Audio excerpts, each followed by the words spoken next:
Good morning বন্ধুরা, welcome back to my channel Sonai লাইফস্টাইলে সবাইকে স্বাগত।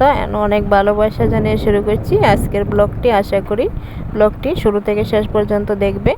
তো শুরু করলাম একটু দেরি করে, এখন 11টা বাজে। আর সোনা দেখো ঘুমিয়ে আছে, আর বাইরেটা দেখো কত রৌদ্র। তো খুব গরম আজকে, একদম সকাল থেকে খুব গরম। তো সেই জন্য কাজগুলো সেরে নিয়েছি আর ক্যামেরা অন করিনি। তো ভাবলাম গরম বেশি, সেই জন্য আগে আগে সকাল সকাল কাজগুলো সেরে নিই। তারপর দেখো সোনা ঘুমিয়ে থাকতে থাকতে তো এগুলো করে নিই, সুকেসগুলো মুছে, তো একদম গডরেজটা মুছিয়ে ভালোভাবে পরিষ্কার করে নিই। তারপরে স্নান করব। আর এত রৌদ্রের মধ্যে তো স্নানটাও আমি একটু দেরি করেই করি, কালকেও বলেছিলাম। তো তার আগে যতটুকু পারি সেরে নিই। তো সোনার স্নানও কিন্তু হয়নি, তো ওকে বিছানায় নিয়ে একটু শুয়েছিলাম, তো ও ঘুমিয়ে পড়েছিল। আর যদি স্নান টান করে শুতো তাহলে নিচে শুয়াতাম। তো ও ঘুমিয়ে থাকতে থাকতে এগুলো সেরে নিই। আর সকালেও আজকে রান্না করিনি, কালকে মাছ তরকারি ছিল, ওইটা গরম করেছি, আর ডাল ছিল। তো তার মধ্যে আবার মাছ নিয়ে এসেছে, রাতে রান্না করব, ধুয়ে ফ্রিজে রেখে দিয়েছি। তো সেগুলো রাতে রান্না করব। আর ভাত করেছি, আর এদিকে সোনাকেও খাইয়ে নিয়েছি। তো খাইয়ে সেরে তারপর ভাবলাম না, ও অনেকক্ষণই ঘুমাচ্ছে, খুব গরম, ও একটু গরম পেলে ঘুমায় ভালো। তো একটু বেশি যখন ঘুমাচ্ছে, তো ভাবলাম না এগুলো একটু করে নিই এদিকে। আর আজকে ওর পাপাও কাজে যায়নি, আসলে অন্য একটা কাজ আছে, তো সেখানে গেছে, আবার চলে আসবে। তো এদিকে ও কিছুটা বানাতে বানাতে ও উঠে পড়লো। তো ও ওঠার পরে ওকে নিয়ে বসে থাকতে থাকতে ওর পাপা চলে এসেছে, তো আবার একটা কোল্ড ড্রিঙ্কস নিয়ে এসেছিলো। তো সেটাও আর শেয়ার করলাম না, দুজনে মিলে খেয়ে নিলাম। তারপর ওর পাপা বাড়িতে থাকলে তো দুপুরবেলা শরবত করা হয়, এমনিতে আমি একা শরবতটা কমই করি, আর গ্লুকন্ডি তো সকালে খেয়েইছি। তো দেখো এদিকে ওর পাপা চলে আসার পর কোল্ড ড্রিঙ্কস খাওয়ার একটু পরে আবার শরবত করে দিচ্ছি। আর ওর পাপা আর ও নিচে খেলা করছে।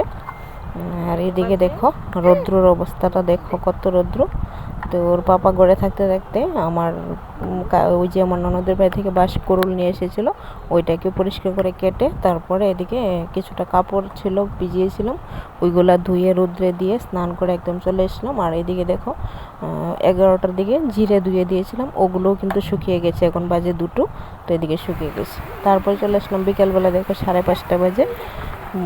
এত কষ্টের পর এখন দেখছি না ঠান্ডা নেমেছে, দেখো বৃষ্টি নামলো। তো আমরা মা মেয়ে দরজায় বসে আছি।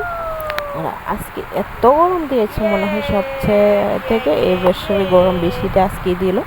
তো তারপর বৃষ্টিটাও বেশ অনেকটা বৃষ্টি হয়েছে, প্রায় 1.5 ঘন্টার মতো বৃষ্টি হয়েছে। তো পুরোটা মাটি ঠান্ডা করে দিয়ে গেল, একদম ঘর দরজাও ঠান্ডা করে দিয়ে গেল। তারপরে এদিকে সন্ধ্যা হয়ে গেল, তো সন্ধ্যাবেলায় চলে আসলাম তোমাদের সাথে। আর এখানে দুপুরবেলা বাঁশকুড়ুলটা কেটে রেখেছিলাম বলেছিলাম, তো ওইটার সাথে একটা আলু দিয়ে এখন ওইটাকে প্রেসার কুকারে সিটি দিয়ে নেব 2টো। আর ওর মধ্যে কাঁঠাল বিচি দিয়ে রান্না করলে ভালো হয়, তো কাঁঠাল বিচিটা নিয়ে তো আলু ওইটাই দিয়ে দিলাম। আর এদিকে সিটিটা দিয়ে তারপর প্রেসার কুকারটা ধুয়ে আবার ভাত বসাবো। আর এদিকে 2টো মাছ ফ্রিজ থেকে নামিয়ে রাখলাম, সাথে তেলটা ওইটাকে ভাজি করবো এখন পেঁয়াজ দিয়ে। আর এদিকে চালটা ধুয়ে রেখেছি, কুকারে বসাবো, কোরলটা সিটি হয়ে গেলে তো প্রেসার কুকারটা ধুয়ে এনে বসাবো। আর ডাল ছিল ওইটাকে গরম করছি। তো এখন আর কিছু রান্না করব না। আর এদিকে সোনা না খেয়ে ঘুমিয়ে পড়েছে, বারটা হলে ওকে খাওয়াবো। তো আজকের ভিডিওটা এ পর্যন্তই। যারা আমার ভিডিওটা লাস্ট পর্যন্ত দেখলে তাদেরকে অসংখ্য ধন্যবাদ। আর যারা চ্যানেলটাকে সাবস্ক্রাইব করেনি তারা প্লিজ চ্যানেলটাকে সাবস্ক্রাইব করে দেবে। আর ভিডিওটা কেমন লাগলো সেটাও কমেন্ট করে জানাবে। সবাই সুস্থ থেকো, ভালো থেকো, সবাইকে টাটা।